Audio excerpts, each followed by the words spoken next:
Hi everyone, इस video में देखते हैं जेएसएससी एसआई प्रीवियस ईयर सवाल। तो झारखंड दारोगा सेट संख्या 2 में झारखंड जीके से पूछे गए सवाल देखेंगे जो जेएसएससी सीजीएल और जेएसएससी के अन्य एग्जाम के लिए महत्वपूर्ण है। तो चलिए शुरू करते हैं। जेएसएससी प्रीवियस ईयर सवाल सेट संख्या 2। दूसरा सेट का झारखंड जीके से पहला सवाल क्या था? 2000 में राज्य बनने के बाद से झारखंड के 6 मुख्यमंत्री में से उनमें से कितने भारतीय जनता पार्टी के थे? 2, 3, 4, 5। जब 15 नवंबर 2000 ईस्वी को झारखंड राज्य बना, उसके बाद भारतीय जनता पार्टी के कितने मुख्यमंत्री रह चुके हैं? और राज्य निर्माण के बाद व्यक्तिवाद झारखंड में मुख्यमंत्रियों की संख्या कितनी है? व्यक्तिवाद 6 मुख्यमंत्री रह चुके हैं। इनमें से भारतीय जनता पार्टी के कितने मुख्यमंत्री रहे हैं, ये सवाल है। तो इसका सही आंसर हो जाएगा भारतीय जनता पार्टी के 3 मुख्यमंत्री रहे हैं। कौन कौन? तो 3 मुख्यमंत्री रहे थे। बाबूलाल मरांडी, झारखंड के पहले मुख्यमंत्री कौन थे? बाबूलाल मरांडी। और झारखंड के दूसरे मुख्यमंत्री कौन थे? अर्जुन मुंडा। और भारतीय जनता पार्टी से एक अन्य मुख्यमंत्री कौन रहे थे? रघुवर दास। और रघुवर दास से एक महत्वपूर्ण सवाल क्या पूछा जाता है? तो झारखंड के पहले गैर आदिवासी मुख्यमंत्री कौन है? तो झारखंड के पहले गैर आदिवासी मुख्यमंत्री कौन है? रघुवर दास। अगर यहाँ मुख्यमंत्री से सवाल आया है तो मुख्यमंत्री से डिटेल में सारे देख लेते हैं। और झारखंड मुक्ति मोर्चा से कितने मुख्यमंत्री रह चुके हैं? तो झारखंड मुक्ति मोर्चा से 2 मुख्यमंत्री रह चुके हैं। कौन कौन? एक शिबू सोरेन और एक हेमंत सोरेन। और शिबू सोरेन झारखंड में 3 बार मुख्यमंत्री के पद पर रह चुके हैं। और अर्जुन मुंडा भी 3 बार मुख्यमंत्री के पद पर रह चुके हैं। तो शिबू सोरेन और अर्जुन मुंडा संयुक्त रूप से 3 बार झारखंड में मुख्यमंत्री के पद पर रह चुके हैं। और झारखंड के एकमात्र निर्दलीय मुख्यमंत्री कौन थे? निर्दलीय मुख्यमंत्री मधु कोड़ा थे। ये भी महत्वपूर्ण सवाल है। तो इसका सही आंसर हो जाएगा 3। अगला सवाल, झारखंड के पहले मुख्यमंत्री बाबूलाल मरांडी किस राजनीतिक दल से थे? तो झारखंड के पहले मुख्यमंत्री बाबूलाल मरांडी का संबंध किस राजनीतिक दल से था? भारतीय जनता पार्टी। और भारतीय जनता पार्टी से अलग होकर बाबूलाल मरांडी ने अपना किस राजनीतिक दल का गठन किया था? झारखंड विकास मोर्चा, जेवीएम। और अभी करंट में सवाल पूछा जा सकता है, जेवीएम का विलय किस राजनीतिक दल में कर दिया गया है? तो झारखंड विकास मोर्चा का विलय भारतीय जनता पार्टी में कर दिया गया है। सारे पॉइंट महत्वपूर्ण है। अगला देखते हैं, झारखंड में कितनी विधानसभा सीटें हैं? तो ये सवाल काफ़ी बार बताया जा चुका है। तो झारखंड में विधानसभा सीटों की संख्या कितनी है? 72, 60, 72, 80 या 81, जो भी है आपको इसका आंसर कमेंट करके देना है। जितना भी है ये सवाल काफ़ी बार बताया जा चुका है। अगला सवाल है, निम्नलिखित राजनीतिक दल में से कौन सा दल जो कभी झारखंड की सत्ता में नहीं आया है? तो कौन सा राजनीतिक दल है जो झारखंड की सत्ता में नहीं आया, प्रत्यक्ष रूप से नहीं आया लेकिन सहयोगी दल के रूप में रह चुका है? तो कांग्रेस हो जाएगा। तो झारखंड में कांग्रेस के कोई भी मुख्यमंत्री नहीं हुए हैं। तो बीजेपी के झारखंड में 3 मुख्यमंत्री हो चुके हैं।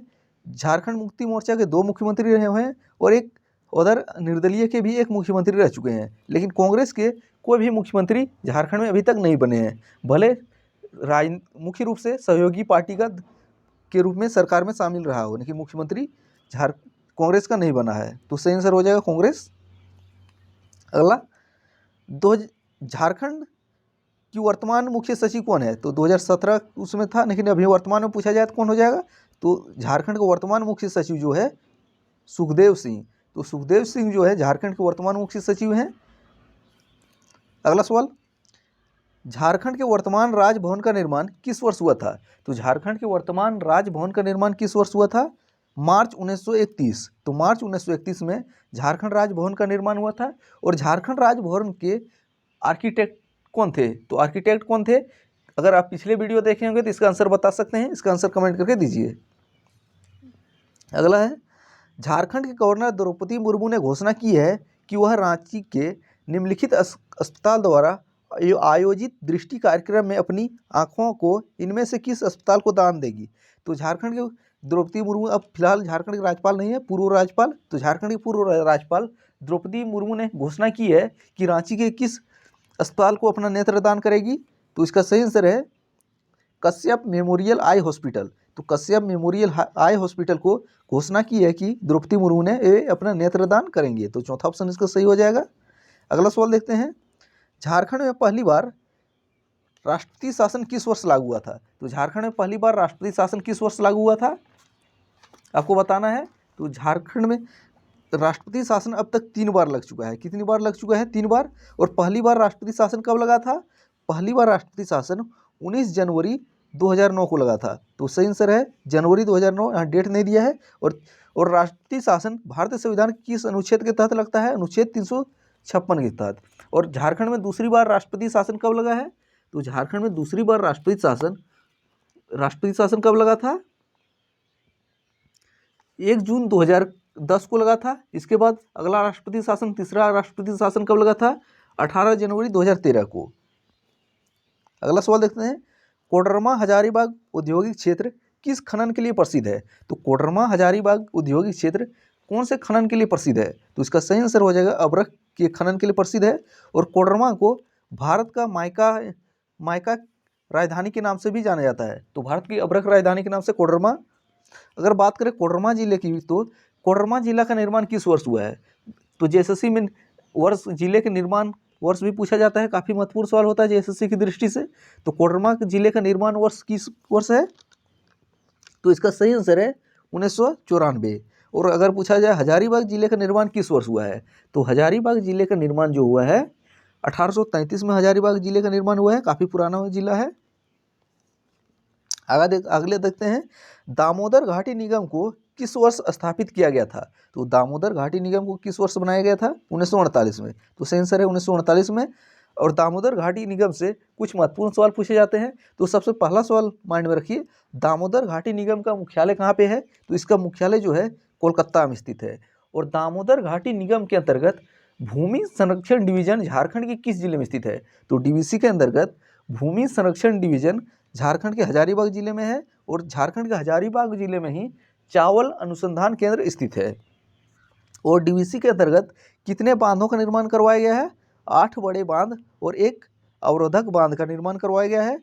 और डीवीसी दामोदर घाटी परियोजना जो है किस परियोजना के तर्ज पर स्थापित किया गया है? तो अमेरिका के टेनेसी वैली घाटी परियोजना के तर्ज पे दामोदर घाटी परियोजना की स्थापना की गई है। और डीवीसी जो है किस राज्य की संयुक्त परियोजना है? तो झारखंड और पश्चिम बंगाल की संयुक्त परियोजना है डीवीसी। ये भी महत्वपूर्ण है।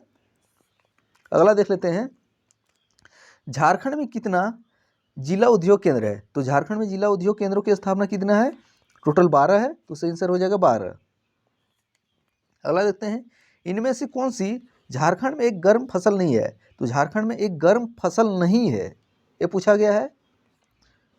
सरसों, मक्का, मूंगफली, सब्जियां। तो इसका सही आंसर है सरसों जो है गर्म फसल है, लेकिन पूछा था गया था गर्म फसल नहीं है, इसलिए सरसों हो जाएगा इसका आंसर। बाकी बात तीनों जो है तीनों जो है कौन फसल है? मक्का तो आपका रबी फसल के अंतर्गत आता है। मूंगफली आपको बताना है ये रबी फसल है या खरीफ फसल है। मक्का दोनों फसल के अंतर्गत आता है, एक रबी और खरीफ भी, लेकिन वास्तविक रूप से मक्का को खरीफ फसल माना जाता है।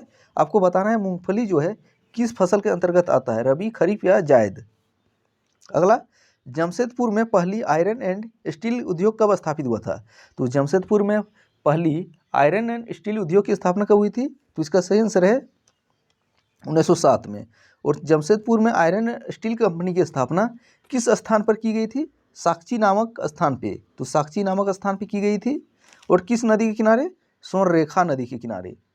स्वर्णरेखा नदी के किनारे। और स्वर्णरेखा नदी का उद्गम स्थल कहाँ है? रांची का नगड़ी गांव। और स्वर्णरेखा नदी पर निर्मित एक प्रमुख जलप्रपात कौन सा है? हुंडरू जलप्रपात। 14वां सवाल देखते हैं, भारत का कौन से राज्य भारत में कोयला संसाधनों में नंबर 1 स्थान रखता है? तो भारत का कोयला संसाधन की दृष्टि से नंबर 1 स्थान कौन रखता है? झारखंड। तो इसका सही आंसर हो जाएगा झारखंड। अगला सवाल देखते हैं, आदित्यपुरी औद्योगिक क्षेत्र विकास प्राधिकरण जमशेदपुर का क्षेत्र निम्नलिखित कंपायर के किस क्षेत्र तक सीमित है? तो इसका सही आंसर हो जाएगा कोल्हान कमिश्नर। तो कोल्हान कमिश्नर इसका सही आंसर है, पहला ऑप्शन सही है। अगला देख लेते हैं, निम्न में से एक केंद्रीय मंत्री ने झारखंड में अलग डीडी न्यूज चैनल 24/7 की घोषणा की है, तो उसमें कौन मंत्री थे? वेंकैया नायडू। तो सही आंसर है वेंकैया नायडू। और वेंकैया नायडू वर्तमान में भारत के उपराष्ट्रपति है। भारत के उपराष्ट्रपति वेंकैया नायडू है, लेकिन जिसमें उद्घाटन हुआ था 24/7 डीडी न्यूज चैनल, उसमें मंत्री कौन थे? वेंकैया नायडू। अगला है, हाल ही में किस राज्य की सरकार ने जेपी आंदोलनकारियों को पेंशन देने की घोषणा की है? तो जेपी आंदोलनकारियों को पेंशन देने वाला झारखंड दूसरा राज्य बना है, तो इसका सही आंसर है दूसरा। अगर पूछे जेपी आंदोलनकारियों को सबसे पहले पेंशन देने की घोषणा किस राज्य ने की है, तो पहली बार बिहार ने पहले घोषणा किया था, इसके बाद झारखंड जो है दूसरा राज्य बना जिन्होंने जेपी आंदोलनकारियों को पेंशन देने की घोषणा की है। अगला सवाल, झारखंड राज्य में किस स्थान पर सूर्य मंदिर स्थित है? तो सूर्य मंदिर कहाँ पे स्थित है? बूंडू में। तो बूंडू रांची में सूर्य मंदिर स्थित है। 19वां सवाल देखते हैं, किन धात्विक चट्टानों को धात्विक खनिज का भंडार कहा जाता है? तो किन चट्टानों को धात्विक खनिज का भंडार कहा जाता है? कुडप्पा युगीन, विंध्य युगीन, धारवाड़ युगीन, इनमें से कोई नहीं। तो इसका सही आंसर की बात करें तो क्या है? तो धारवाड़ युगीन चट्टानों को खनिज धात्विक चट्टान का खनिज भंडार कहा जाता है, तो धारवाड़ युगीन हो जाएगा तीसरा ऑप्शन इसका सही। नेक्स्ट, बोकारो स्टील प्लांट कब स्थापित किया गया था? तो बोकारो स्टील प्लांट की स्थापना कब हुई थी? 1964 में। तो सही आंसर 1964 में। और बोकारो स्टील प्लांट की स्थापना में किस देश ने सहयोग किया है? तो किस देश की सहायता से बोकारो स्टील प्लांट की स्थापना की गई है? तो इसका सही आंसर हो जाएगा सोवियत संघ के सहायता से बोकारो स्टील प्लांट की स्थापना हुई है। अगला है, दलमा वन्यजीव अभयारण्य कितना क्षेत्र में फैला है? तो दलमा वन्यजीव अभयारण्य का क्षेत्रफल पूछा था, तो इसका सही आंसर है 195 वर्ग किलोमीटर। तो 195 वर्ग किलोमीटर क्षेत्रफल में दलमा वन्यजीव अभयारण्य फैला है। आपको बताना है दलमा वन्यजीव अभयारण्य झारखंड के किस जिला में स्थित है, आपको बताना है इसका आंसर। अगला सवाल देखते हैं, हुंडरू फॉल से कौन सी नदी गिरती है? तो हुंडरू जलप्रपात किस नदी पर स्थित है? स्वर्णरेखा नदी पे। और स्वर्णरेखा नदी कहाँ से निकलती है? रांची जिले के नगड़ी गांव से। कहाँ से? नगड़ी गांव से। अगला देखते हैं, 1991 में बोकारो की स्थापना झारखंड के किस जिले से की गई थी? तो बोकारो जिले की स्थापना कब हुई है? 1991 में। लेकिन उस समय किस किस जिले के प्रखंड को शामिल किया गया था? धनबाद और गिरिडीह। तो धनबाद और गिरिडीह जिले के कुछ प्रखंडों को शामिल करके बोकारो जिले की स्थापना की गई है। अगर बात करें धनबाद जिले की स्थापना कब हुई है, तो धनबाद एक नया जिला कब बना था? 1956 में धनबाद एक नया जिला बना था। इसके बाद गिरिडीह एक नया जिला कब बना था? तो गिरिडीह जो है 1972 में एक नया जिला बना था। और गिरिडीह किस जिले से अलग होकर नया जिला बना है? तो हजारीबाग जिले से अलग होकर 1972 में गिरिडीह एक नया जिला बना है। और बोकारो किस जिले से अलग हुआ है? धनबाद और गिरिडीह से। अगला है, संथाल के संस्थापक पिता कौन है? तो संथालों के संस्थापक पिता कौन है? लुगु बुरु। तो इसका सही आंसर है लुगु बुरु, चौथा ऑप्शन सही है। 25वां सवाल अब देखते हैं, झारखंड का कौन सा जिला एमसीसी नामक प्रतिबंधित नक्सली संगठन द्वारा उग्रवादियों की हिंसा का एक बहुत गंभीर दौर से गुजर रहा है? तो एमसीसी से हिंसा से कौन सा जिला प्रभावित है झारखंड का? चतरा। अगर पूछे चतरा जिले की स्थापना कब हुई है, तो चतरा जिले की स्थापना 1991 में हुई है। ये भी महत्वपूर्ण सवाल है जेएसएससी की दृष्टि से। अगला देखते हैं, वेदनाथ मंदिर झारखंड के निम्नलिखित शहरों में स्थित है। तो कौन से शहर में स्थित है? देवघर। तो सही आंसर है देवघर। और देवघर जिले की स्थापना किस वर्ष हुई है? ये भी जेएसएससी की दृष्टि से कोई भी जिले की स्थापना वर्ष महत्वपूर्ण रहता है, काफ़ी सवाल पूछे भी गए हैं। तो देवघर जिले की स्थापना वर्ष आपको बताना है, तो इसका सही आंसर 1996 में देवघर जिले की स्थापना हुई है। और वेदनाथ मंदिर के संस्थापक कौन थे? पूरनमल। तो सही आंसर है पूरनमल। और पूरनमल जो है किस राजवंश के शासक थे? गिद्धौर राजवंश के शासक थे। 27वां सवाल देखते हैं, धनबाद एक अलग जिले के तौर पर कब बना था? तो हाँ देख चुके हैं, पहले बताए तो धनबाद 1956 में एक नया जिला बना था। तो सही आंसर हो जाएगा 1956। अगला है, झारखंड राज्य के दुमका जिले में स्थित है जिसके अंतर्गत डैश परगना है। तो दुमका जिला है किस परगना के अंतर्गत आता है? संथाल परगना। और संथाल परगना का मुख्यालय कहाँ पे है? दुमका। अगर बात करें दुमका जिले की स्थापना, क्योंकि जेएसएससी की दृष्टि से महत्वपूर्ण है, तो दुमका जिले की स्थापना वर्ष क्या हो जाएगा आपका? इसका स्थापना वर्ष हो जाएगा 1855। और गिरिडीह जिले की स्थापना 1972 और हजारीबाग जिले की स्थापना 1833। 29वां सवाल देखते हैं। औद्योगिक विकास और खनन के उत्खनन की दृष्टि से झारखंड में किस जिले की प्रमुख स्थिति है? तो इसका सही आंसर है पूर्वी सिंहभूम। औद्योगिक विकास और खनन की दृष्टि से अग्रणी जिला है, तो पूर्वी सिंहभूम इसका सही आंसर हो जाएगा। 30वां सवाल देखते हैं। स्वर्णरेखा नदी किस नदी से